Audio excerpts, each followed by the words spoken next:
Welcome to the Weekday Report for Tuesday, December 17th. I'm Liz Snyder. Here's a brief look at the news. The city's ethics board will conduct an investigation to see if any ethics laws were violated in the Gluegate scandal that happened over a year ago. After claiming that Alderman G. John Ruffalo put super glue in his car door, Alderman Patrick Juliana filed an ethics complaint against his fellow alderman. Ruffalo has said he is innocent. If the investigation finds sufficient evidence that an ethics law was violated, the Ethics Board could move forward with a hearing that will determine if any penalties against Ruffalo are warranted. The woman accused of allowing horses to starve to death on her Pleasant Prairie farm now faces charges that she had the carcasses of 2 protected wild birds in her kitchen freezer. 62-year-old Paula White was in court on the new charges Monday. The DNR alleges she had a frozen green heron and a screech owl in her home. The birds were found in April during a police search after someone complained that she and her husband, David White, were mistreating animals on their farm. The bird case will continue after future action in a criminal case related to the horses. State Representative Samantha Kerkman said Monday that it could be spring before Governor Scott Walker announces his decision on the Kenosha casino proposal. Kerkman, in an interview with the Kenosha News editorial board, said the delay is a result of Walker doing his due diligence. Kerkman said Walker is trying to ward off court cases that are inevitable regardless of what he decides. Representative Tyler August said he thinks it's good news for the project that Walker is taking his time. Citizens will now be afforded an extra 15 minutes of public comment time at City Council meetings.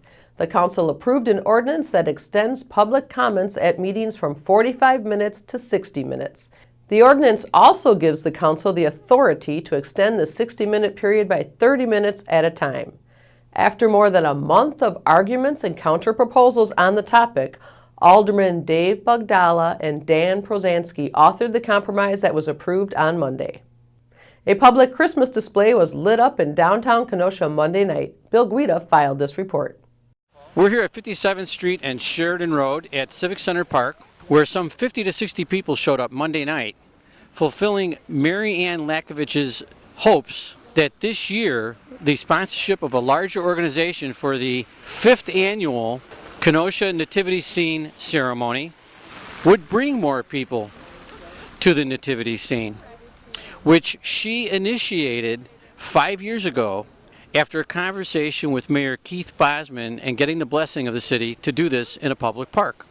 Well, the menorah was lit and the mayor came to our Frederick Group Christmas party and he and Bill Schmidt were talking about the menorah, and I said, why don't we have a nativity? And the mayor peered down at me because he's very tall, and he said, if you want one, put one up. Ceremony included Mary Ann Lakovich, a Pleasant Prairie resident and poet, reading a poem that she wrote, as well as others reading from Scripture and from the New Testament and singing traditional Christmas carols. This is Bill Guida reporting from Civic Center Park for the Kenosha News. Thanks, Bill.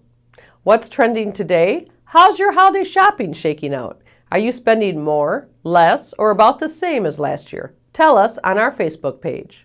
Up next is Diane Giles with this week's History Mystery.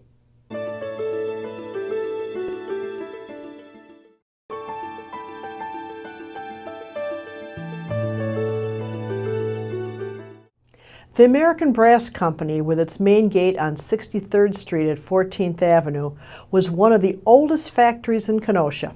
The company spent millions on a plant expansion after World War II. In 1955, they added the tube mill, and in 56, the rod and wire mills were built. In honor of the achievement, the company hosted an open house. The Family and Community Days were held September 27th and 28th, 1956, and drew over 5,000 people on the first day. It was the first time in the company's 70-year history that employee families could tour the plant and see their loved ones on the job. The tour passed by every operation in the company, including the offices. This is Diane Giles for the Kenosha News. Thanks, Diane. Now here's a look at what we're working on today. Joe Ward will have an update on the Fifth Avenue Lofts project. Pick up a copy of the Kenosha News and check kenoshanews.com for all the details on these stories and more. I'm Liz Snyder with the Weekday Report.